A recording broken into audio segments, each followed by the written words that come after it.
Evangelho de Lucas, capítulo 1.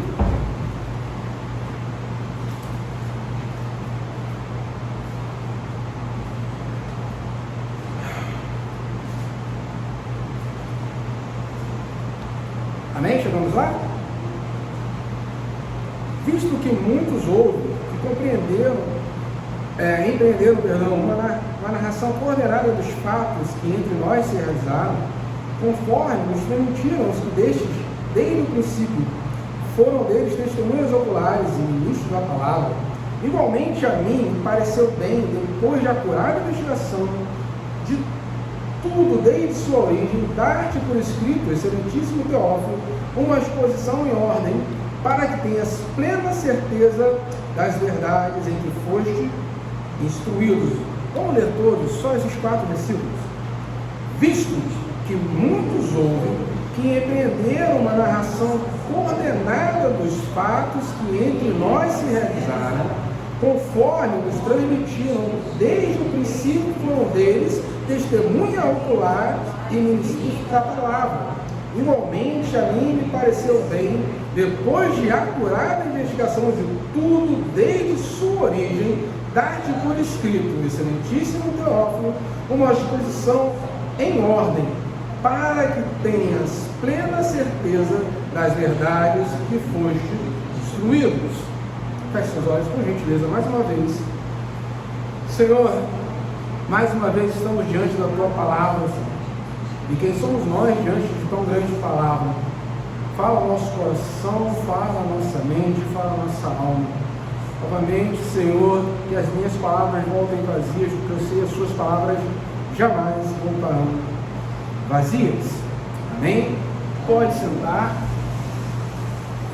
Eu prometo ser realmente muito breve. Eu quero fazer só uma introdução, porque a gente vai trabalhar nos próximos meses o livro de Lucas por inteiro. E eu tive uma grande dificuldade de fazer uma introdução que não fosse extremamente chata, de não ser só uma aula, tentar fazer uma palestra. Então, por isso que a gente vai ficar só com esses 4 versículos, e daqui para frente, nos domingos posteriores, vamos trabalhar o livro de Lucas por inteiro, e logo após trabalharemos o livro de Atos, pela razão que todos vocês sabem, é o mesmo autor, é uma continuação do livro. Eu espero que isso corra bem. Amém? Então vocês não têm desculpa, vocês já sabem a próxima pregação. Se eu cheguei até o 4, semana que vem a gente começa do versículo qual? 5. Veja, eu já falei isso aqui umas 200 vezes. Eu sou um cara muito fã de cinema, gosto muito de filme, sou chato. E o meu ator, assim, o cara que eu acho o melhor ator da atualidade há muito tempo é o Denzel Washington. Todo mundo conhece Denzel Washington. Para mim, a minha opinião, é o melhor de todos. Não tem filme ruim com Denzel Washington. E um dos filmes que eu revejo, e brigo com a minha esposa que ela não gosta que eu fique repetindo o filme o tempo todo. Quem tem esse hábito de rever o filme 1, 2, 3, 35 vezes? Eu chego a ser chato comigo mesmo. O livro de Eli. O livro de Eli. É um que eu revejo, e que Marcela briga sempre comigo, porque eu vejo. Você já viu esse filme várias vezes? Você já sabe o que aconteceu. E eu vejo. A gente não escuta a mesma música várias vezes. Então, por que não? Eu confesso que a minha primeira coisa que me atraiu para ver o filme foi a temática de pós-guerra nuclear. O mundo acabou, eu gosto desses negócios. Não achem que eu sou muito estranho, mas eu acho que eu sou. Mas não foi isso que me cativou, isso me levou ao filme, né? Essa ideia meio Mad Max. Mas várias coisas naquele filme são muito lindas, são muito interessantes. A proposta do filme então não era só falar de um pós-guerra nuclear. O nosso protagonista, vivido pelo Denzel, o Eli, passa o filme numa jornada para levar um livro a um lugar desconhecido, onde esse livro seria conservado e sua mensagem seria devidamente transmitida. Quem viu o filme já tem mais de 10 anos, eu não estou dando spoiler, todo mundo já viu. A jornada dele é muito mais do que um cara que sobreviveu a bombas nucleares. Ele está com uma missão de levar um livro para um lugar que ele não conhece, porque ele sabe da importância daquele livro e que aquele livro deve ser preservado e transmitido a outras pessoas. Que livro é esse? Que mensagem é essa? O Evangelho. A Bíblia Sagrada, a palavra escrita de Deus, a mensagem de salvação do nosso Senhor Jesus Cristo. Então o personagem, por entender a importância daquele livro, a importância daquela mensagem, ele passa por tudo aquilo que ele passou naquele filme que vocês já viram, e mais tarde, no final do filme, a gente descobre que inclusive ele era cego. Né? Então, quem não viu, acredito que todo mundo tenha visto, veja pela primeira vez. Quem já viu, reveja, que vale muito a pena. Então guardem isso. Um personagem fictício que entendeu a importância, deixa eu voltar para cá, daquele livro, daquela mensagem, da importância de preservá-la e de transmiti-la. Ok? Chegamos lá. Então voltemos aqui ao Evangelho de Lucas. Esse livro, Lucas, o Evangelho, nos traz algumas características bem interessantes. Veremos algumas delas ainda hoje, as demais no decorrer dos próximos domingos. Irmãos, pegue de novo, vamos ler de novo os 4 versículos. Se quiser jogar aqui, eu agradeço, não tem problema. Visto que muitos ouvem em que empreenderam uma narração coordenada dos fatos que entre nós se realizaram, conforme nos transmitiram os que desde o princípio foram deles testemunhas oculares e ministros da palavra. Igualmente a mim me pareceu bem, pois, depois de acurada investigação de tudo desde sua origem, dar-te por escrito, excelentíssimo Teófilo, uma exposição em ordem, para que tenhas plena certeza das verdades que foste instruídos. Vamos guardar bem esses 4 versículos. Aí eu quero convidar, também se puder jogar aqui é legal, abra sua Bíblia, deixa marcadinho ali, Marcos 1:1. Marcos 1, o outro Evangelho também, né? Como é que ele começa lá em Marcos? Princípio do Evangelho de Jesus Cristo, Filho de Deus. Abre em João 1:1. Mais um Evangelho. No princípio era o Verbo era Deus, o Verbo estava com Deus. Mateus 1. Todos os 4 Evangelhos.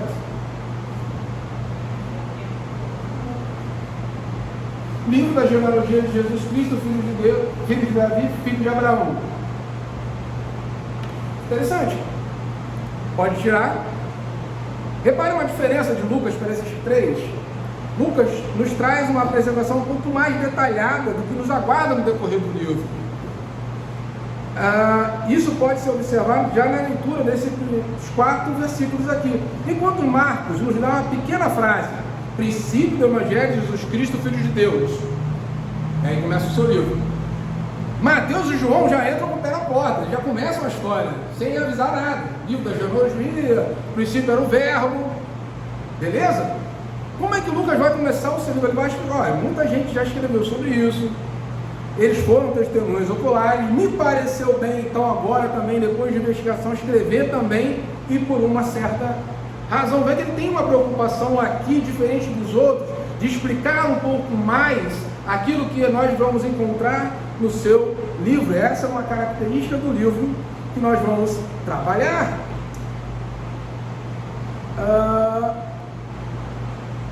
E eu quero dar alguns detalhes sobre Lucas. Perfeito? Lucas, ele não era judeu, como era Paulo, Pedro, Mateus, João. Ele era gentil, ele não era judeu. Guarde essa informação.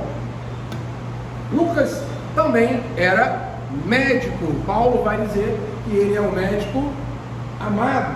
Guarde, então, essa informação sobre Lucas.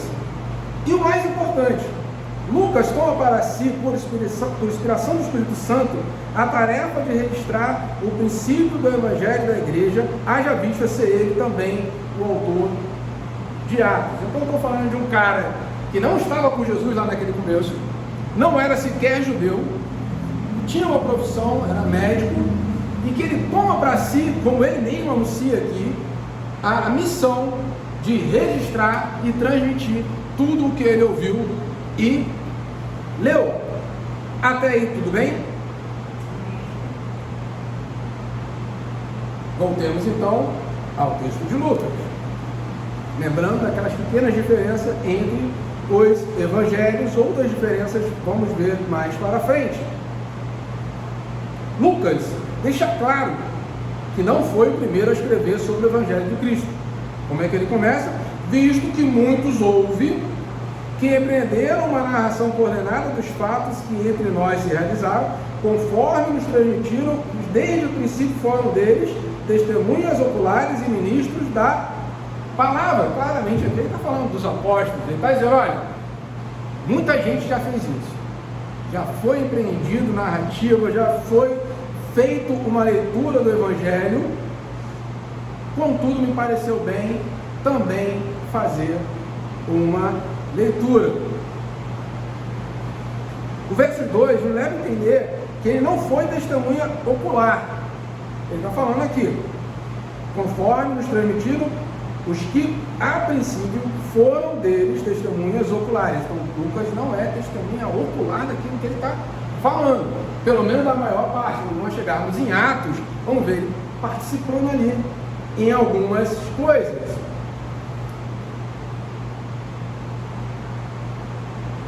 Irmãos, nós vivemos uma época de um cristianismo extremamente emocional e por isso mesmo um cristianismo vazio.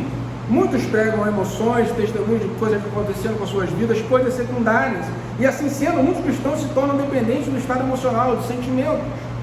Veja o verso 3. Igualmente, a mim me pareceu bem, depois da acurada investigação de tudo desde sua origem, dar-te por escrito, excelentíssimo Teófilo, uma exposição em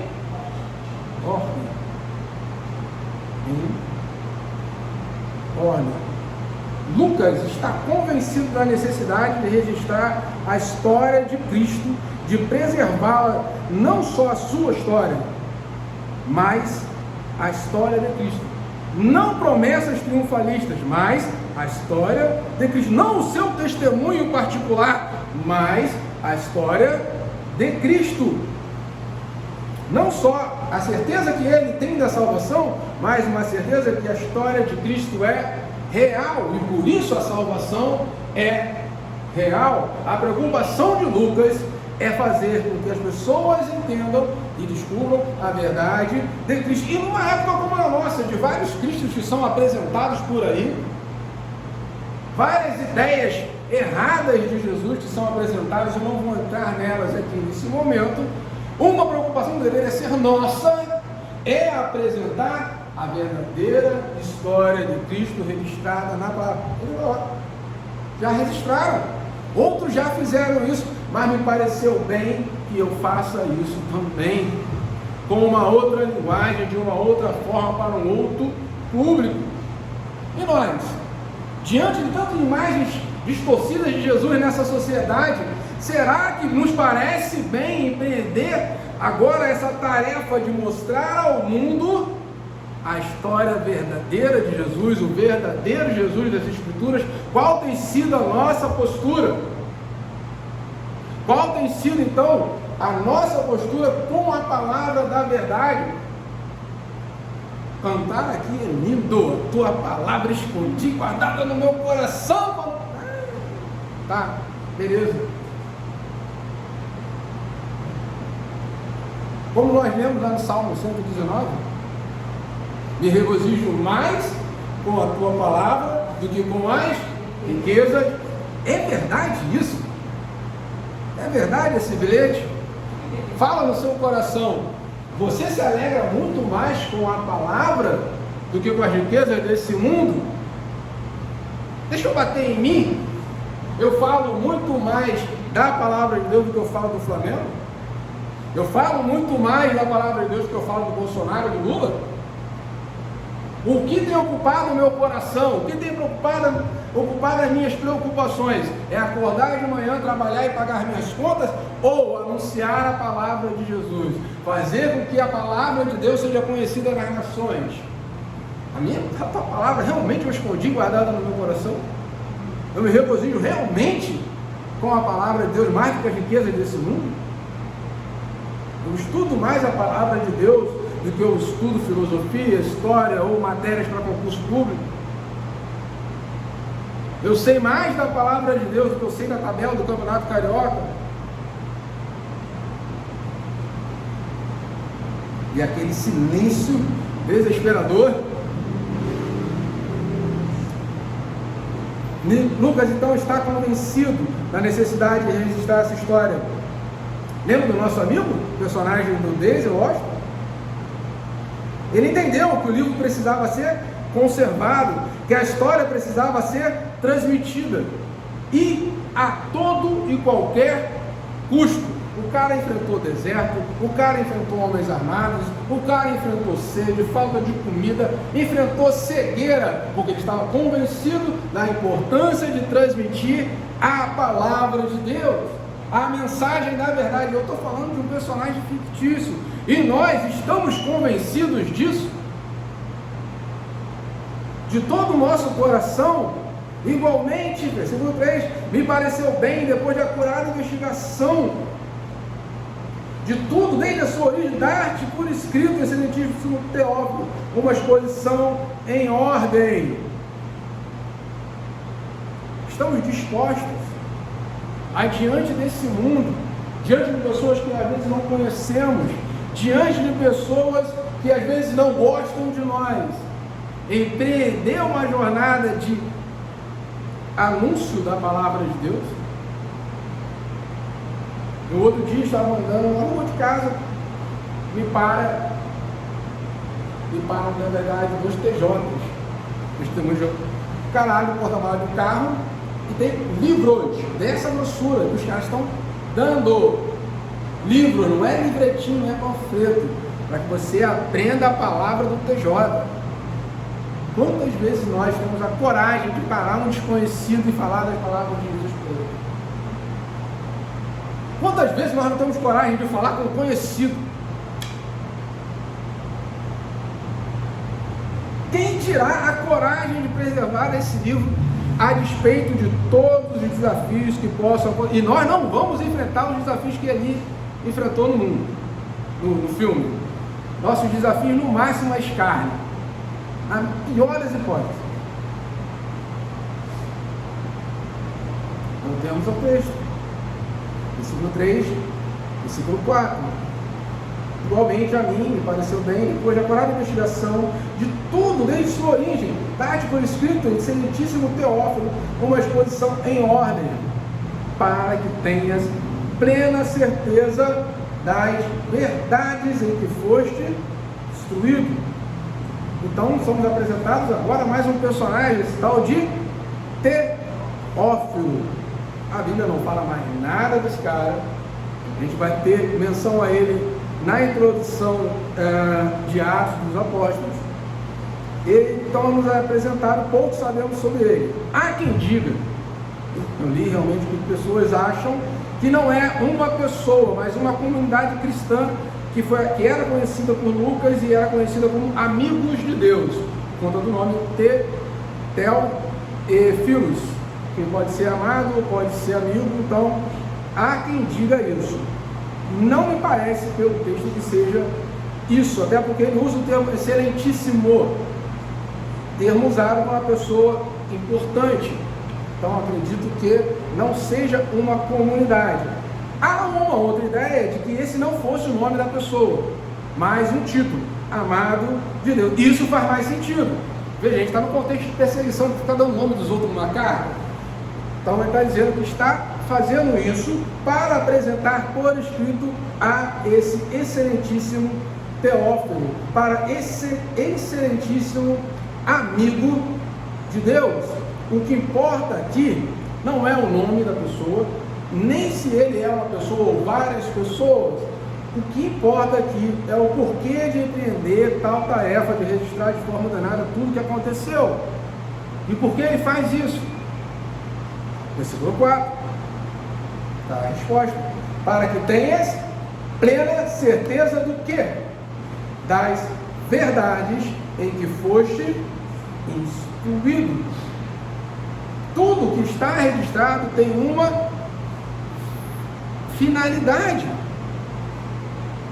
Então Lucas empreende tudo isso para que Teófilo, ou o povo, ou os gentios, possam ter plena certeza de verdade.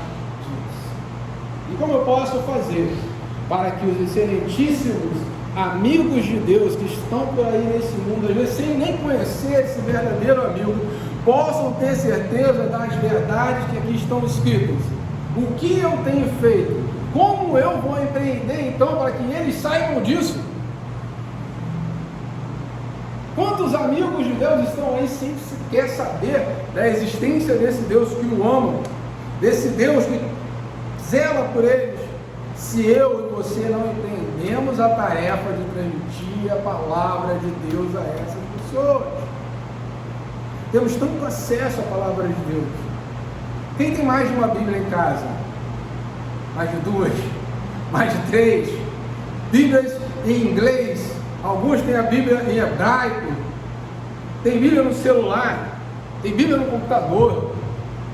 O que mais temos hoje são cópias da Bíblia. Com pouco uso fazemos disso aqui.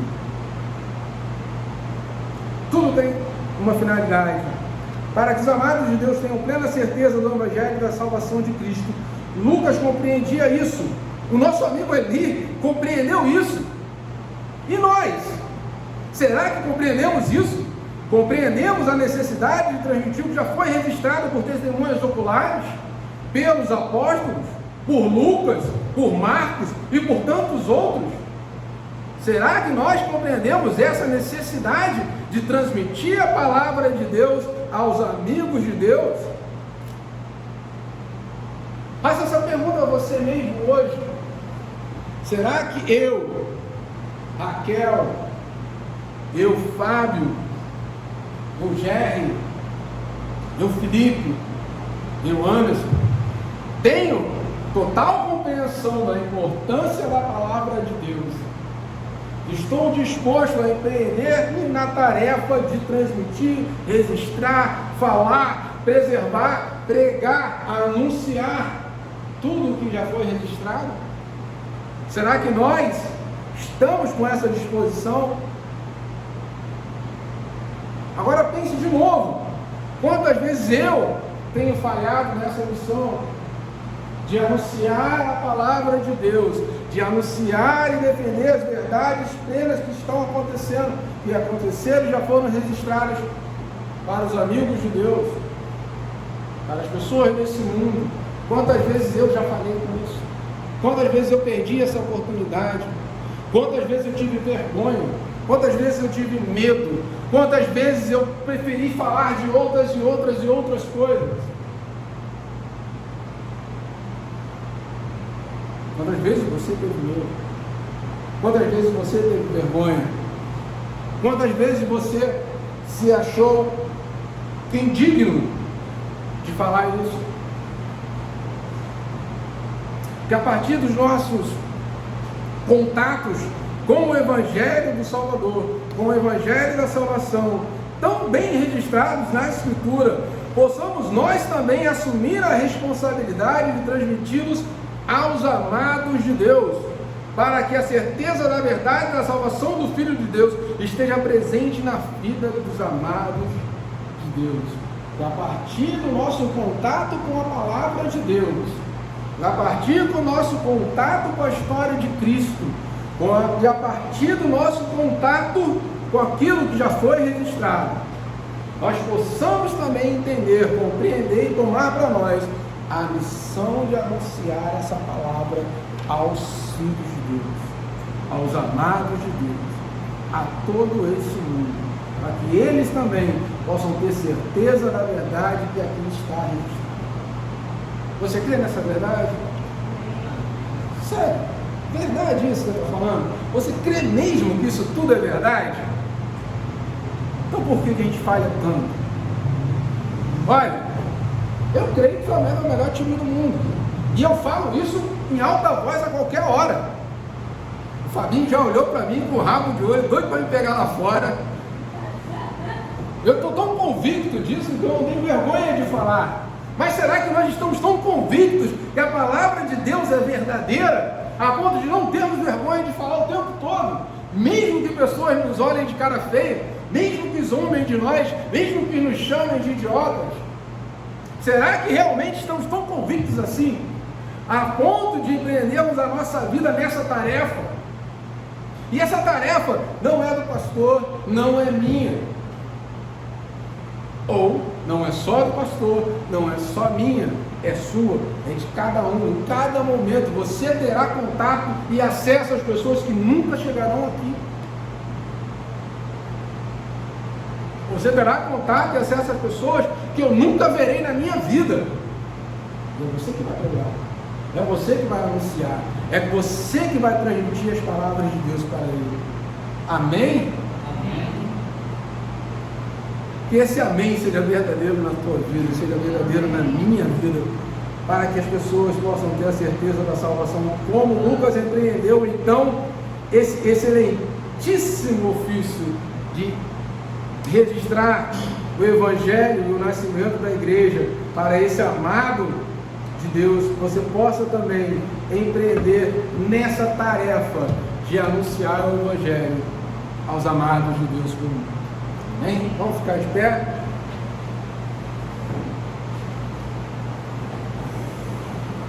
Senhor Deus Pai, graças nós te damos por essa noite na tua presença. Graças nós te damos pela tua santa palavra. Graças nós te damos, Senhor, porque tu colocaste no coração do seu servo Lucas a tarefa de escrever e anunciar o Evangelho que chegou até nós, Senhor. Senhor, preenche nosso coração com esse mesmo ímpeto de anunciar a tua palavra, de instruir, Senhor, as pessoas na tua palavra, na tua verdade, que possamos enfrentar os desafios do dia a dia, Senhor, com a plena certeza da tua palavra, em santo e poderoso nome do Senhor Jesus. Amém e amém.